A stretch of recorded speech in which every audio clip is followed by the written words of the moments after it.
Sir Ben conquers Portsmouth. The hunt is now on hunt. And the exclusive Garrett McNamara with the essence of fear. And now, in the newsroom, here is Andi Van Zyl. NC Sports, plunge into the action.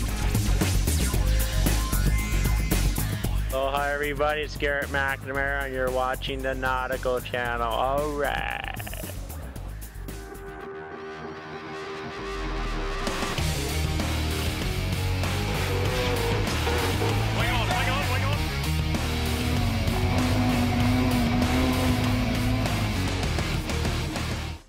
Welcome back to NC Sports. I'm Andi Van Zyl, and today we have a truly exceptional edition for all of you water sports fans, packed with main events, exclusive interviews, and insights. Let's go with the lineup. Ainslie edges out Spithill by a single point to conquer Act 4 of the World Series in Portsmouth. Correspondents Nick Douglas and Jack Griffin take the pulse of this America's Cup.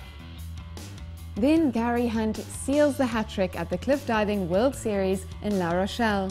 The PWA World Tour is now ongoing at the Fuerteventura Classic, and the Clipper race reaches its spectacular epilogue in London. An NC Sports exclusive, big wave legend Garret McNamara tells it all from Italia Surf Expo, and Alessandro Marcianò on his big wave initiation. Stevie Morrison, co-skipper of Oman Airports, is online to tell us all about the 2016 Tour De France Voile. Plus, lots more. There was some pretty tight racing last weekend in Portsmouth, some major reshuffles on the overall leaderboard, and more than one surprise for the latest stopover of the America's Cup World Series. Let's get right to it with a brief recap of the top action. And when we come back, Nick Douglas and Jack Griffin will be joining us for some unique backroom insights.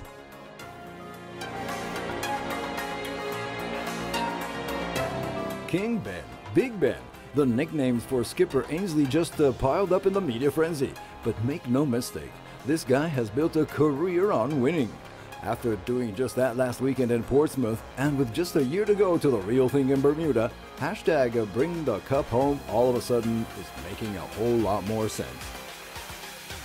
Winning by a single point over the defender Oracle Team USA with Jimmy Spithill, and leaping to a 2-point lead overall in the Louis Vuitton America's Cup World Series is a clear statement from the British challengers of Land Rover Bar. They're here to play until the very end.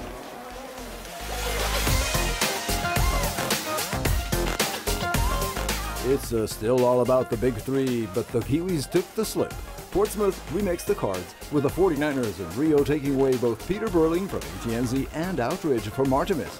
An even playing field opened the door for Dean Barker's SoftBank Team Japan, who sailed away in third, and with the inner satisfaction of overtaking former teammates Ashby and Davies on ATNZ.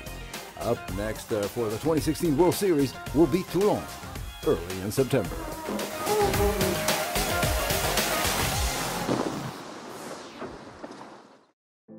Sailor girl Nick Douglas is linking up with us online. Welcome, Nick. You've just come back from Portsmouth. Such a wonderful weekend of sailing. UK fans got to see 6 solid races and a royal grand finale. What was the atmosphere like? It must have been absolutely amazing. Oh, it was incredible, Andi. Thank you so much for having me. I couldn't even explain it to you. The entire shoreline was covered with fans, and they were exhilarated by the fairy tale ending of local hero Sir Ben Ainslie taking the win. And you were behind the scenes and caught up with some of the biggest names. Who do you have in store for us? Well, I did get to chat to all of the skippers, but I think we'll hear from Jimmy Spithill, who almost took the title from Ben and disappointed the local fans. And Sir Ben Ainslie, I only had 2 minutes with him. He's a very busy man, but we did get to have some great insights. He was quite emotional, actually, Andi. Yeah, well, big weekend for him. Let's take a look at what you got, Nick.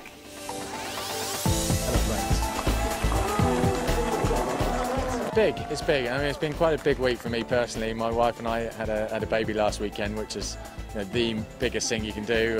It's been an incredible week, and to top it off with winning this series means a huge amount, not just to me, to the whole team. How are you, Jimmy? Yeah, good. Not too bad. Close but no cigar. Yeah, it was close. I mean, the guys sailed really well today. You know, we won the Sunday. Unfortunately, it wasn't enough. You know, we had 2 wins in a second, and it, you know, the last 2 races, we did everything we can to try and push Ben back. You can't really do anything downwind, but upwind every time. Tommy did a great job. We were just slamming him as much as we could. Unfortunately, we just didn't have any other teams to step up and get in amongst it. I mean, the gap that yourself and Oracle had between the rest of the fleet, is that a good sign for you leading into Bermuda? Yeah, it is. I mean, from a sailing perspective, I think I'm really pleased with how we're performing in this World Series as a new team, as a new group of sailors coming together. But, you know, the Cup is as much a design race as it is a sailing race, and so we've still clearly got a lot of work to do, as all the other teams do, in this next 10 months. It's a really critical design phase. Big gap between you two at the end on the scoreboard for this event anyway. Yeah, well, I think today, you know, as the results showed, it was ourselves and the British team were able to just have a little edge, you know, where we saw yesterday, we saw the French leading after Saturday. So, yeah, I mean, the hardest thing is in the lighter stuff because it's a lot more variable. Wow, what a really special win for Ben. Local UK fans really got their reward, and just 1 point difference between Spithill and Ainslie. They're really going to be pretty hard to catch. They definitely are, Andy, and only 2 points between them now on the overall series, with Land Rover VAR jumping into the lead. I can't wait to see what happens in the next edition in Toulon, especially if Pete Burling and Blair Tuke return from the Rio Olympics to help boost Emirates Team New Zealand. It's going to be incredible. Yeah, I also can't wait to see what happens. Nick, thanks so much again for your insights. It's always great to link up. Thank you so much, Andy. See you next time. We are now linking in with Jack Griffin, who was also in Portsmouth for the America's Cup. Hi Jack, welcome back to NC Sports. Hey Andy, how are you doing? Great to be with you again. Great to have you back. And in your previous edition, you actually forecasted this podium finish, and were almost spot on, except for the position of the Swedes. You got it pretty good. Yeah, I have to say, I picked that pretty well. Ben Ainslie certainly put on a great show for the local crowd and for the Royals. Oracle Team USA 1 point behind, back on the podium. But Team New Zealand slipping off the podium again, but for pretty understandable reasons. What an exciting weekend of racing. And now it's the midpoint for the America's Cup World Series. And so far we've seen pretty tight racing. But it seems to be all about this big three: Oracle, BAR, and ETNZ. Yeah, you know, those are the guys who are really in the running for the bonus point World Series. ETNZ, a little bit of a tough day at the office, but it's easy to understand. I mean, they had a new helmsman, Glenn Ashby, which meant that they also needed a new wing trimmer, since that's Glenn's usual job. So Ray Davies moved into wing trim position. And, you know, when you change out the 2 most important positions on the boat, it's no surprise, but still a good showing. Yeah, really fantastic showing. And now there's another biggie around the corner, the Rio Olympic Games. About the Olympics, well, of course, that's a big explanation for what happened to Artemis as well in Portsmouth, because Nathan Outteridge, gold medalist in 2012 from the 49er, and normal helmsman for Artemis, is off in Rio getting ready for the games, hoping to defend his gold medal. But of course, he's got a real tussle on his hands because Peter Burling, silver medalist in London, and who has won just about everything else in the 49er since then, is also in Rio. I guess the biggest America's Cup sailing news in August will be what's going on in the Olympics in the 49er. Yep. Exciting times ahead, Jack. Jack Griffin at Cup Experience, thank you for your insights.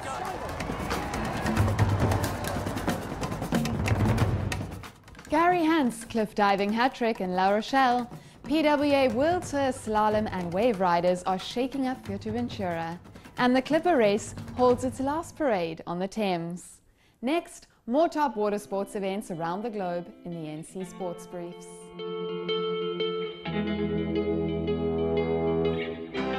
British diver Gary Hunt made it 3 in a row with a triumphant comeback in the final round of the 4th stop at the 2016 Cliff Diving World Series in La Rochelle, France.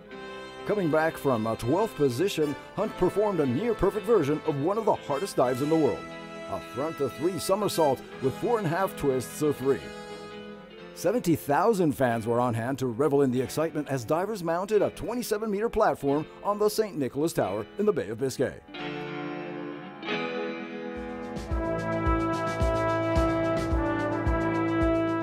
Rounding out the podium, American Andy Jones made it 2 second-place finishes in a row, while Michael Navratil from the Czech Republic took the number 3 spot. Hunt remains number 1 overall, followed by Mexican Jonathan Paredes in second and Navratil in third. After a short break for the Rio Olympics, the World Series resumes in Polignano Mare, Italy, with the men's round 5 and the women's round 3.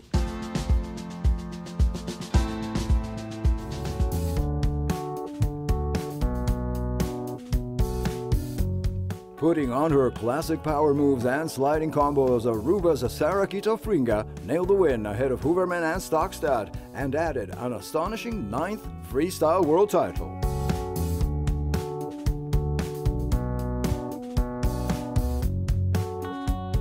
While Amado Reskic picked up the men's event freestyle title ahead of Goyito Stredo and Kyers. The Fuerteventura PWA Grand Slam offered mixed conditions this year and reportedly even nuclear strength winds during the week for the slalom competition, with Old Fox and multiple world champion Antoine Albo moving up in the ranks. Top-class action is expected for the finals this weekend.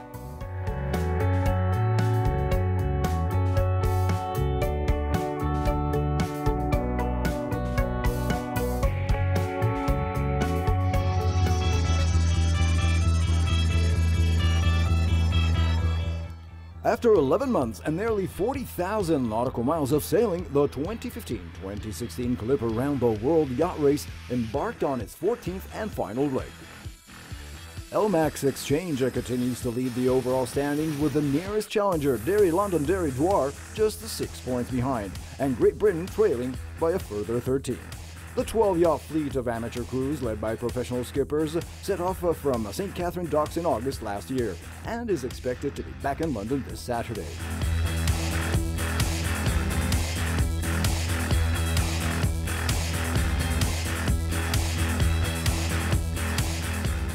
This has been another huge media and grassroots success for the Clipper race. However, the final celebration of this one-of-a-kind around-the-world regatta, founded in 1996 by Sir Robin Knox Johnston, will be sobered this year by the memory of the 2 Ishore Cole crew members who died tragically in separate incidents during this edition.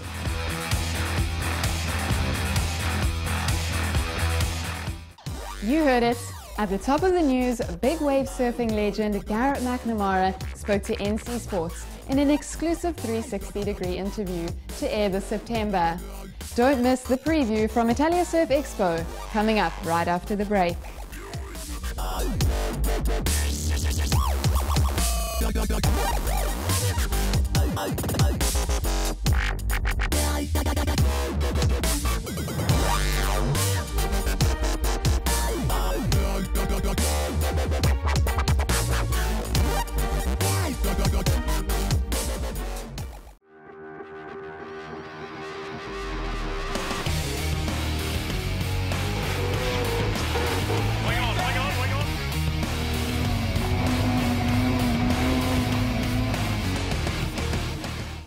Passion, talent, courage, take your pick. Thanks to surfing, this guy has carved his very own special destiny, mesmerizing millions all over the world. Meet Garret McNamara, aka G-Mac, big wave world record holder, in this exclusive interview by Jero Malingri.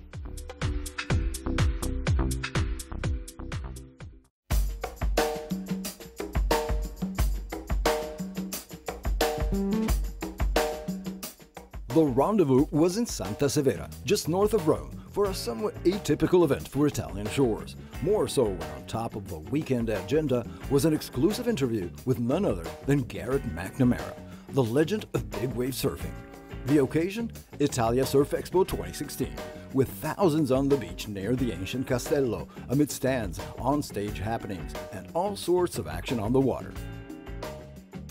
Time to get acquainted with some of the locals and know more about what's happening with Italy and surfing. This is where it all starts, and where even emerging talents like newfound idol Leonardo Fioravanti took to their first waves. To me, surfing in Italy, it's really special. It's something you don't get every day, but when the waves come, it's really fun. We have beautiful spots and awesome scenery that you can't find anywhere else. So it's really hard to score every day, but once you have it, you really get the most of it. In Italy there are many girls surfing, but not a lot doing surf contests. That's because maybe there is not a big movement with the federation and with the organization. It's most of that is free surfing. So when I compete, I don't compete a lot, but when I compete I go abroad, and but there is a really high level. With a strong windsurfing tradition, Italians have embraced all the board disciplines for some time now, scoring top results internationally. No one had ever treaded into big wave, however. That's until last year when Alessandro Marcianò met the GMAC, Garrett McNamara, and took his first 50-foot wave. I saw something unreal. From the water, from the lineup, these guys charging very hard. And I say, wow, I want to do that, but I don't know if I can do it. And after 4 hours waiting on a jet ski, finally Garrett arrived with another jet ski. I say, me, Alessandro, are you ready? And I say, yeah. And he get me with the jet ski, and he pushed me in a big wave, really big wave.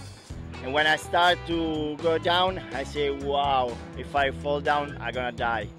I say, I can't fall down. So I surf for 15 seconds, 20 seconds, and when I go out from the wave, I was white in the face, and Garrett arrived with the jet ski and smiling, you know, screaming, yeah, you surf big wave. That's Garrett McNamara, and there he was on land as on the water, simply inspiring, powerful, and just plain real. Here's a brief excerpt. Stay tuned for the full exclusive interview with the GMAC, only on Nautical Channel. We manufacture. Fear is something we create. We choose fear. We don't have to be afraid. We can enjoy every moment we're in, or we can choose to be afraid or not enjoy. And it's a conscious choice, just like everything in life. If you're a conscious choice maker, then you follow your heart, you're doing the right thing. For me, fear in big waves doesn't exist that much. I know if I'm afraid because I get the rush, and you're facing a life or death situation where you're fearing for your life, you get the rush, and I don't really get the rush when I'm riding waves, but I get the rush when I'm putting my friends on waves. My life, their life is in my hand, and I'm putting them on these giant waves, and I gotta watch over them and grab them when they kick out or get them when they fall, and I just feel so responsible, and that's when I actually face more fears, when I'm putting friends on waves.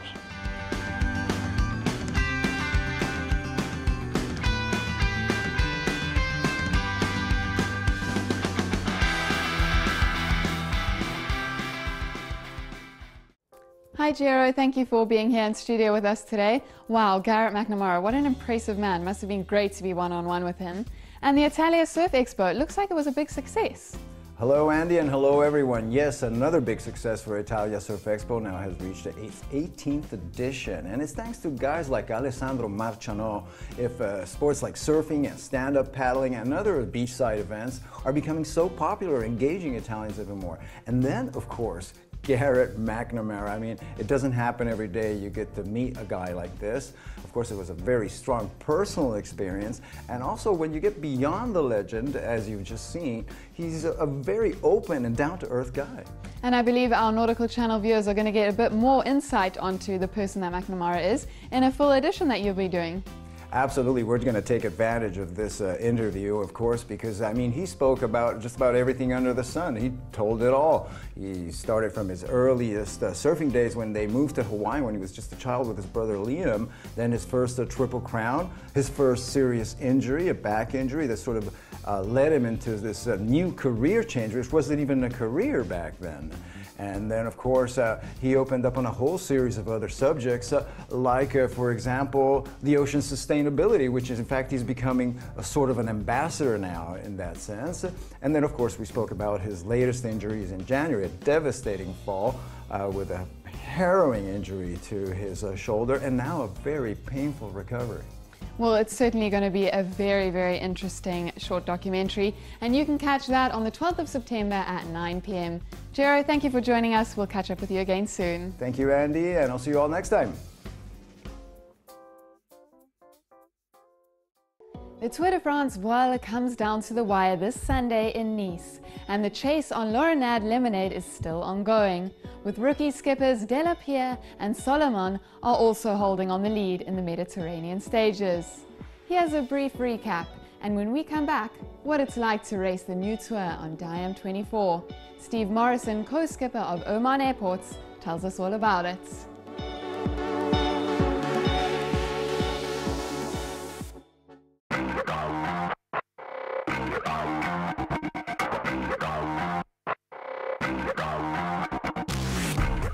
After completing stops in Spain's Roses and crossing over to Griffin, de Marseille and Hyères, the Tour de France Voile is reaching its grand finale in Nice this weekend.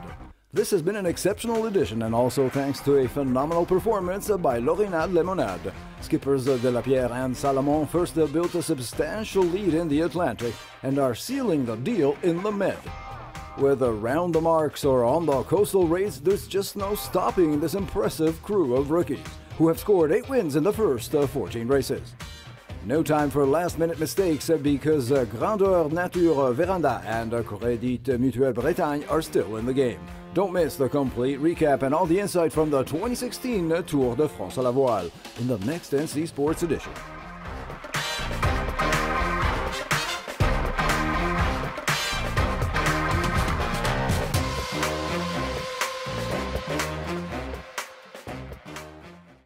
And now we're linking in with Stevie Morrison. Stevie, it's your debut season on the new Tour format and on the DM24. What have been some of the challenges for Team Oman Airports? Hello, how are you doing? Yeah, I think for Oman Airports, powered by Oman Sail, this is obviously our first Tour Voile. It's been a great experience, but one of the main challenges has been language communication. I obviously speak English. A lot of the team speak French, and obviously our sailors Ali and Abdul speak Arabic and are quite new to English. So it's been kind of hard trying to get that. Any successful team needs a common language, and I think that's been quite a challenge, especially since our other co-skipper Thierry hurt his back in Dieppe, and he spoke very good English, but unfortunately since then it's been a lot harder. Well, you guys must be doing something right, because you're right up there in the top 5, which in itself is a great result. And it's not over yet, as you've got key races coming up in Nice this weekend. How is it touring France with such diverse sailing environments? Yeah, no, we're happy with where we are with the results. I mean, obviously you'd like to do better, but certainly a lot of the teams are very practiced, and the conditions are really varied. On the north coast in the English Channel, obviously that wasn't too bad for me being from England. It's just the other side of the water, but a lot of tide, a lot colder. And then we came down the west coast of France with again very tidal and very local conditions. And one of the top teams is Lorena Lemonade. They actually come from a venue called Baden, and they were exceptional there. They've been exceptional a lot of the tour. And in the Mediterranean, obviously, for an Anglaise like me, it's been very hot, but great sailing conditions. So it's a great challenge, great all-round test of sailing. And Stevie, how has your experience on the new DM24 been? Yeah, I think the new DM24 is a great boat for an event like this. I mean, it's probably a little bit smaller than I expected. It certainly meant that I've had to go on a bit of a diet for the last few months, which is never the most fun, but they're great. They pack up easy, they travel around, and as soon as you get a little bit of breeze, they're very fast, and you have some close racing. So it's been a great challenge to learn how to sail a trimaran, and it's a very technical boat for the Omani guys. It's really improved their sailing. So for the whole project, the whole Oman Sail program, I think it's a fantastic platform. Well, Stevie, thank you for catching up with us today. That was Stevie Morrison, co-skipper on Oman Airports. Thank you for hooking up with us on NC Sports. Goodbye, guys. Thanks.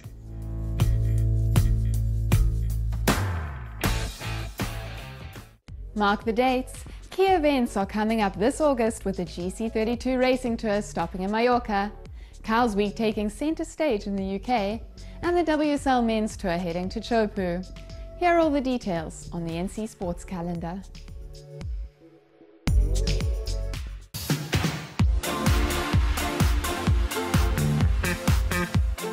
The third leg of the GC32 Racing Tour gets underway in Palma de Mallorca, Spain, from August 3rd to the 6th at the 35th Copa del Rey.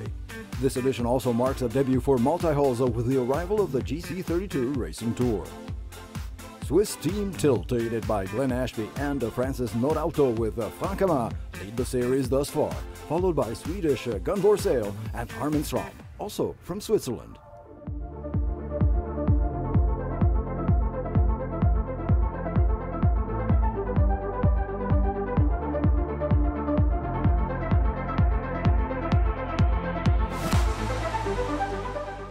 Cowes Week is back for another installment of the classic summer sailing regatta on the north coast of the Isle of Wight from August 6th to the 11th. Founded in 1826, the event has since drawn British fans in the thousands, averaging around 8,000 competitors and more than 1,000 boats. In dozens of different classes, Cowes Week each year brings together amateur weekend sailors, sharing waters with Olympic and world-class yachtsmen.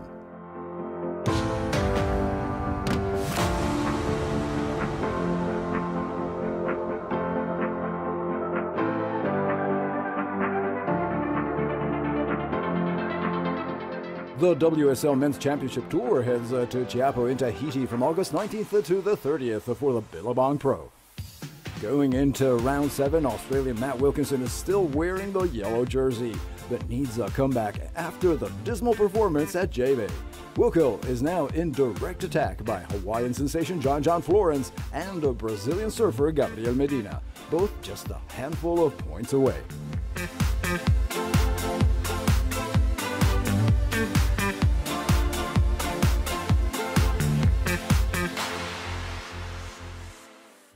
That's it for today. The newsroom will be back at the end of August after the break. We'll leave you with some fresh clips just in from the Extreme Sailing Series, also racing now in Hamburg. I'm Andi Van Zyl, thanks for watching, and remember, plunge into the action with NC Sports.